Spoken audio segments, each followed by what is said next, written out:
Hello guys, so today, last day ko na sa work. Medyo medyo parang mag-ramen kasi ako. Ganun ba yun?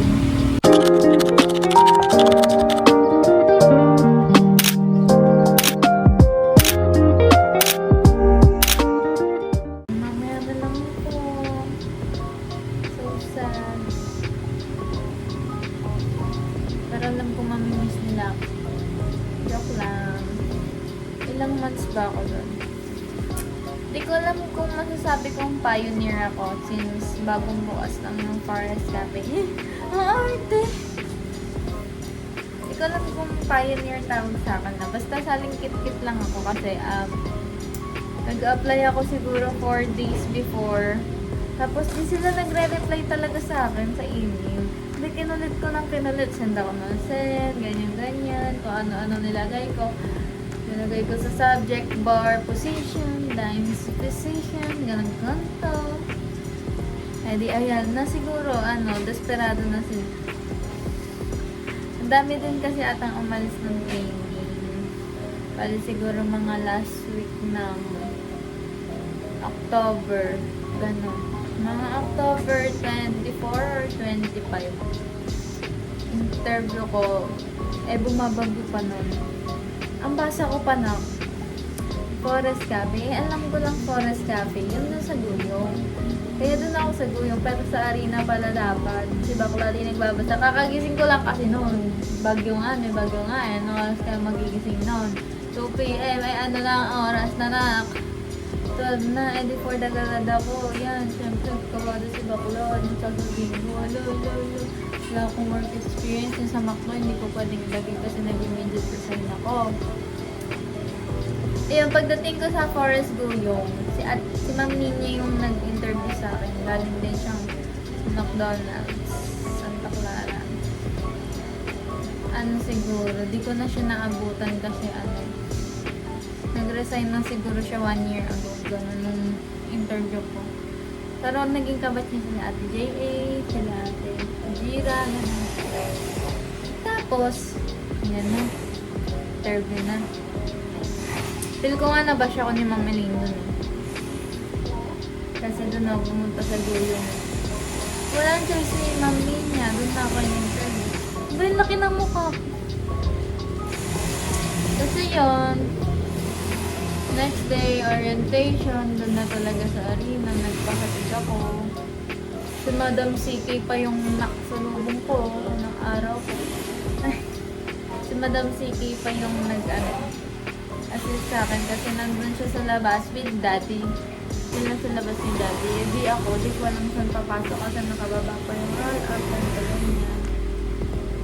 Tapos ayun, di pa ako na-orient, pinag-bacon na ako ni Madam CK. Kala ko nga nun siya manager eh. Joke lang. Pero akala ko talaga nun si Ate Hana yung manager. Kasi wala lang, very manager atake niya eh.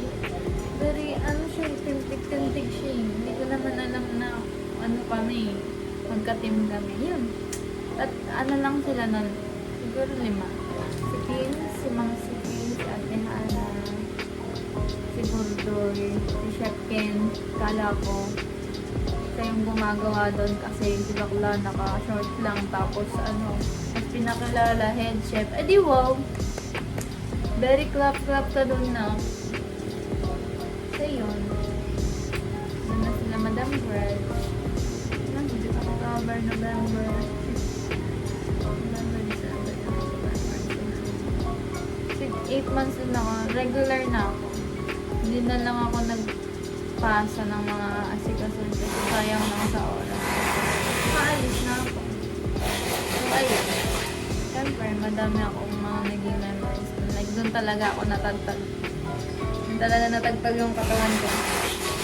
Nung pumasok kasi sa McDo, hindi ako mentally and physically ready. Pero nung sa Forest na, go back lang. Parang na-apply ko yung katawan ko na nasanay na sa McDo dun sa talaga. Sa Forest talaga. 3 lang kaming dining nun, tapos lumabas na yung mga manager, pati silang mga bar, lumabas na. Hanggang taas, puno kami talaga. Pagod talaga ng grand Ayun. Anong oras na mag-aasikaso na ako? Sasabay naman kay Sir Fitz kasi wala mo sasabay ang day off ni Amor. Hindi na ako mag-makeup. Siguro skin tint. Okay. Go. Push.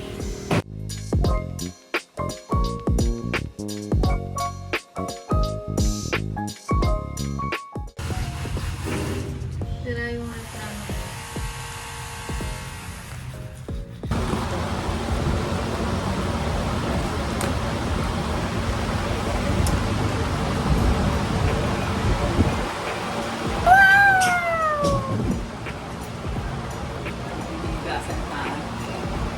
Ako na hugas? That's a Kasi shame. ayun niya pa yung hugas mo.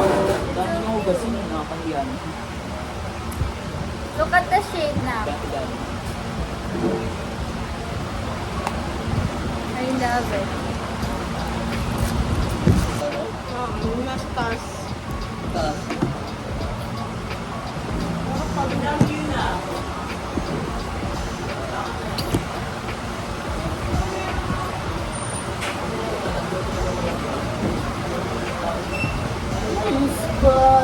Diyos ko, ma. Can you see the glow? The glowing effect.